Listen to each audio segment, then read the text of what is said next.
All right, Dylan. Dylan, where'd you grow up? Where are you from originally? Upstate New York, and a small little town. Uh, Tell me about your family. my birth mom left before, my dad likes to joke and say that she was out of the picture before I was out of the hospital. But so I never met her, and which turned my dad into a raging alcoholic, and either forgot I was there, or even as a kid, my baby, I had two sitters that he knew actively were molesting me, and just he didn't give it, like he just didn't care. So like once I once I was old enough, I ran away every chance I could, and like he was one of those drink behind the curtain so nobody knew. So he had friends everywhere. So the cops would pick me up, take me home, and just drop me off. Nobody listened, and that got me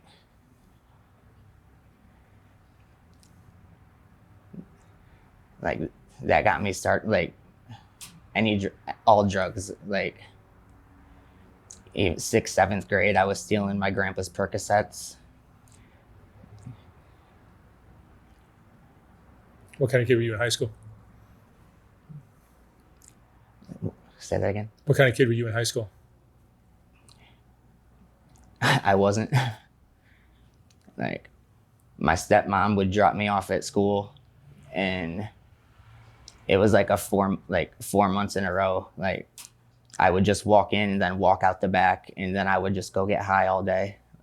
At 14, 15, my best friend was 21. So, and You were in trouble early, yeah, and the drug use continued after you're done with school.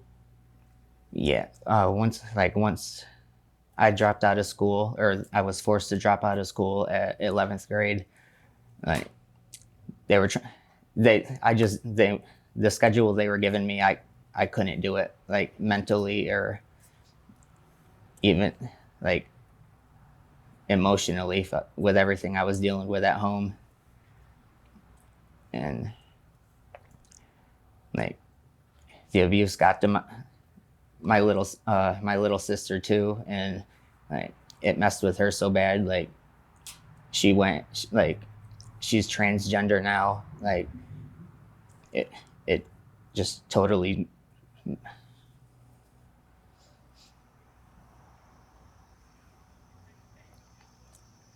And you came to LA at what point? After about a 4-year jail bid, I got out, and I went to a rehab, and I ran away with this girl that I met in the rehab, and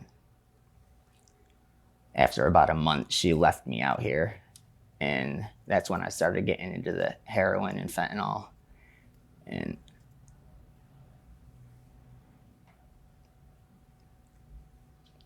like and everybody around here, they boost from stores or whatever to get what they need, but like I'm a little white kid with face tattoos, so as soon as I walk into a store, even if I wanted to, security's on me. So the only thing I knew what to get money was to, basically pimp myself out. And To men. yeah, primarily. Yeah. That's got to be hard on you.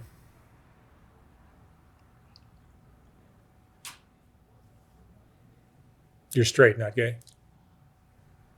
I tell myself I am, but how can I sit here and say that I'm straight when the shit that I've done with men to get drugs.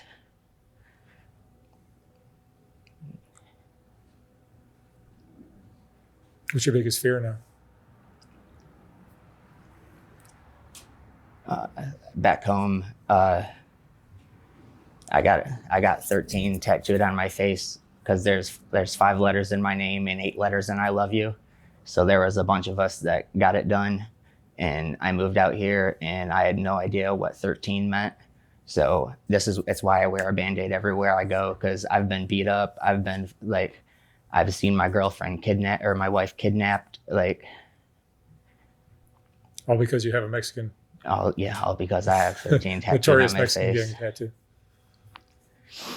I've been held at gunpoint. I've been robbed. And you're a blonde kid. I'm sorry? And you're a blonde kid, Yeah, white boy. I stand out. Do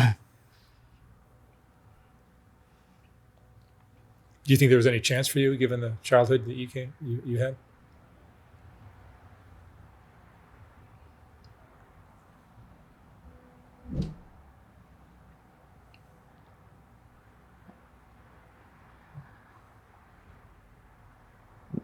I mean, I don't know.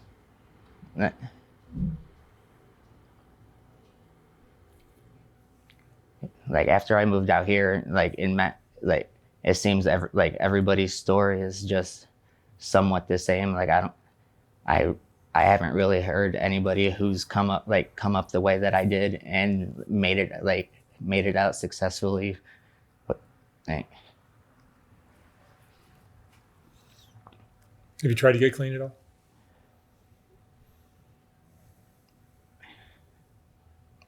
yeah, I mean, yes and no.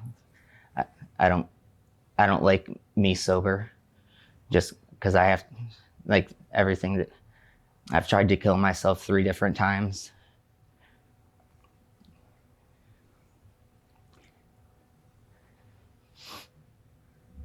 How old are you? I'm 29. 29. What emotions do you go through now?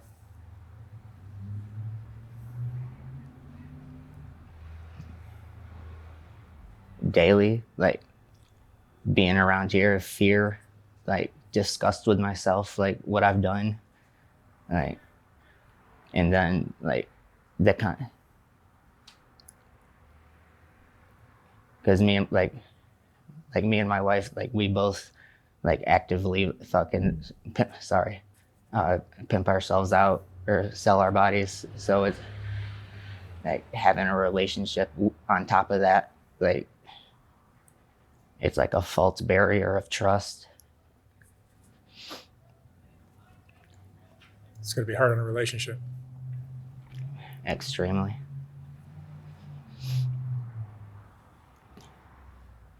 And that, right before we came out here, we thought we had everything figured out, quote unquote.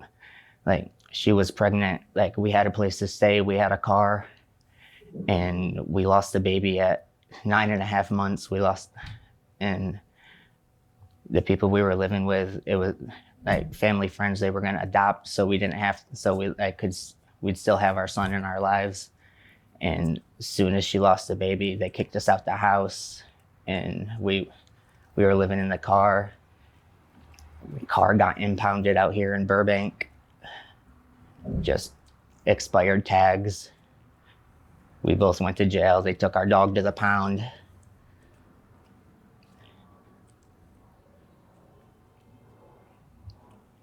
You lost a baby that was 9.5 months old, or? Well, she was 9.5 months. The baby was due in 2 weeks. Oh, wow.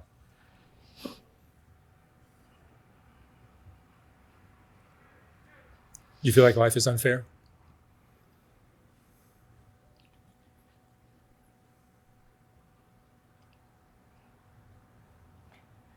Yeah. I don't know if the hand I've been dealt is just,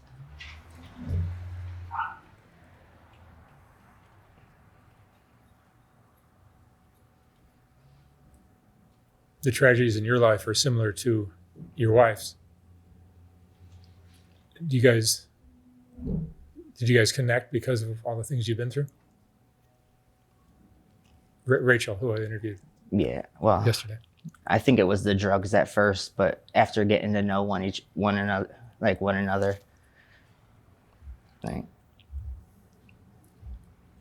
like she was left on the train tracks and left for dead. Like, she hopped on a train her first time after that with me. Like, so, but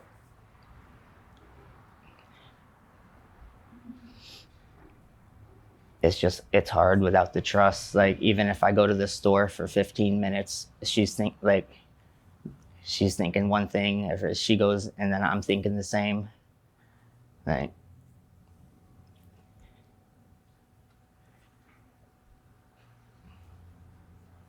Do you still have hope of getting your life together?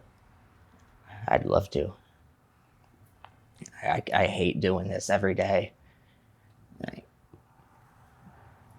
I absolutely hate this lifestyle. But it's the only thing I've done since I was old enough to do it. The drugs don't even get me high anymore. They just make me normal. So I don't, they don't even help me escape the way they once did.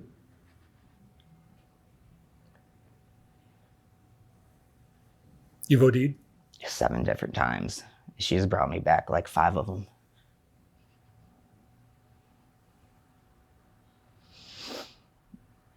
The one I've got tattooed on my hand, 10/14/2017.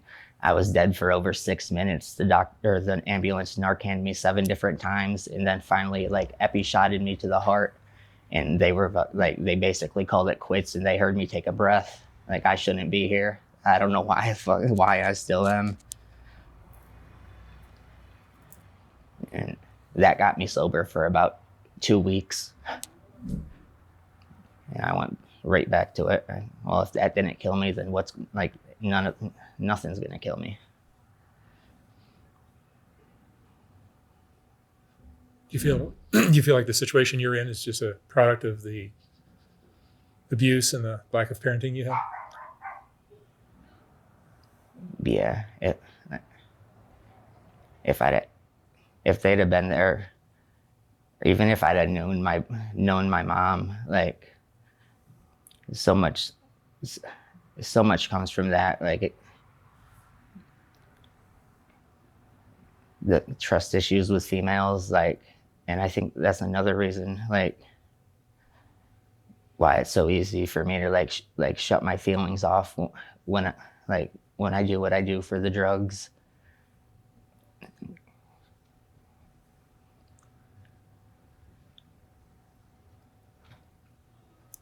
What's the hardest part of this lifestyle for you?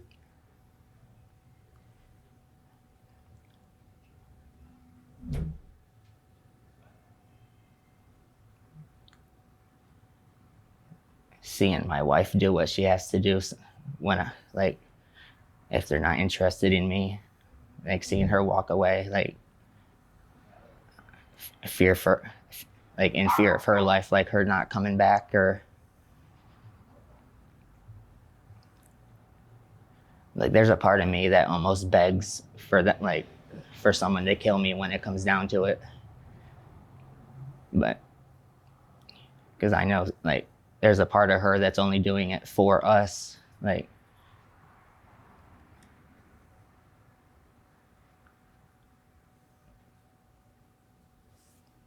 you guys ever talk about it? Or is it just something that's unspoken? Yeah, once we come back, we don't talk about it. It's easier not to. There's less fights.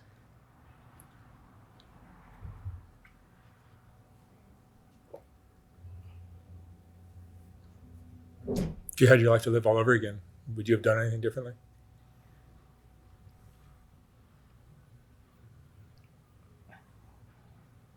No, I don't think so. Because you probably never had a chance to. I'm sorry? It's like so much was stacked against you from birth. It would have been hard for you to do anything differently, it seems.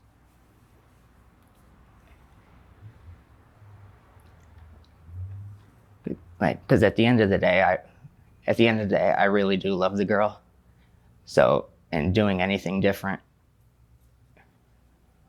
like paths wouldn't have crossed or whatever. I wouldn't have ended up here in LA. So even the emotional trauma that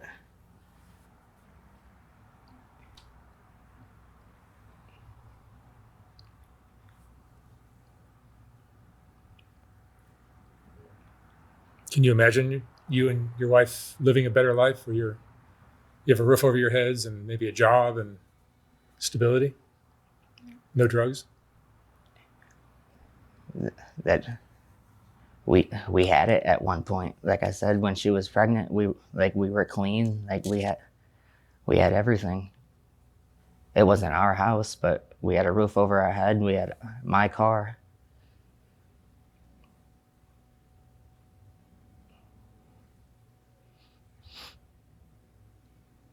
What do you think people don't understand about drug addiction?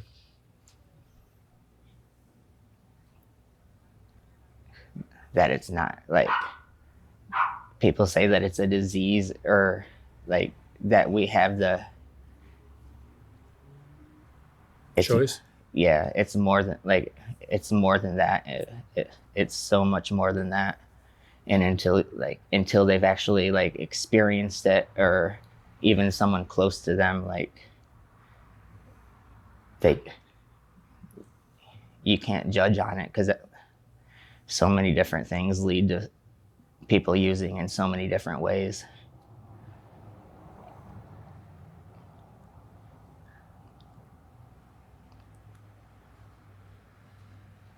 Like, if I had to, given the choice, like if I wouldn't, if I was offered a roof over my head, everything on, just the support to get everything back on track, like I wouldn't be out here.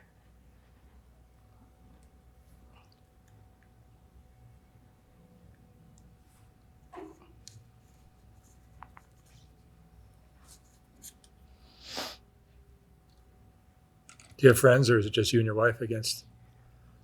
It's basically just us. Like we have acquaintances, but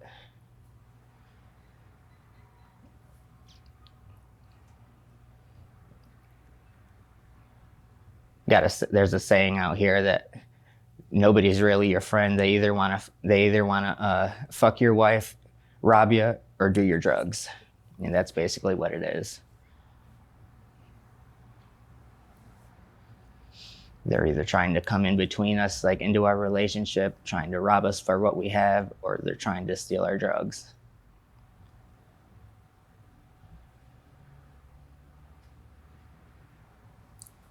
And Dylan, what would you say is the most important lesson you've learned in your life?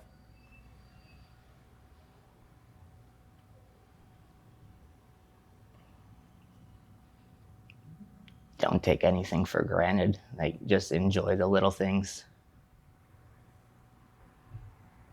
Like, the little things, like they make it so much easier to help overcome like whatever I can't look at myself in the mirror and fucking not get disgusted. Like,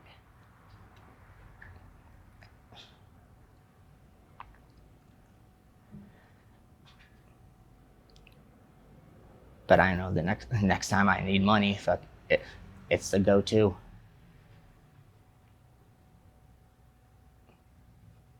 Shame sounds like it's a huge part of your whole existence now. Yeah.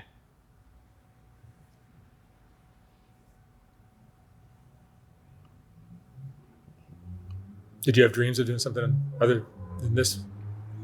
Like when you were younger, you had dreams of doing something?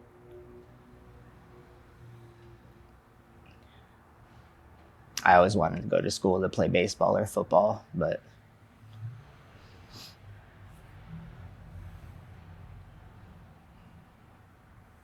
I wanted to go to the military.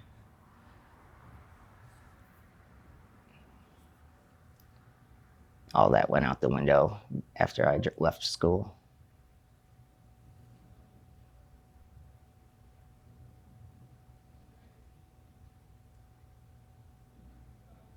Do you have anger towards your mom or your dad? My dad, yeah. My mom, I don't know if I'd call it anger. Like, it's just questions. Like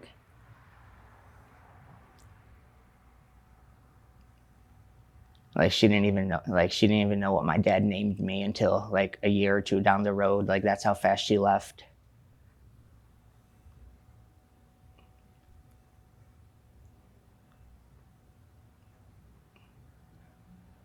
And do you have kids? I think Rachel has one. Right? No, just the son that we lost, which is probably for the better. I know kids like to follow in their parents' footsteps one way or another, and I don't think I can't. I wouldn't want to bring a child into this world knowing that it's just going to be a mini me. Do you feel like you're following in your dad's footsteps as an alcoholic?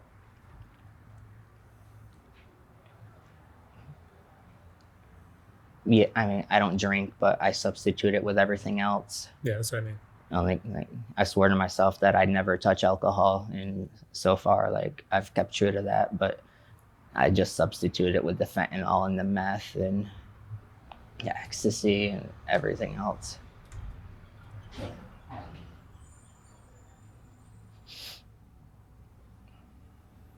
All right, Dylan. Thank you so much for sharing your story.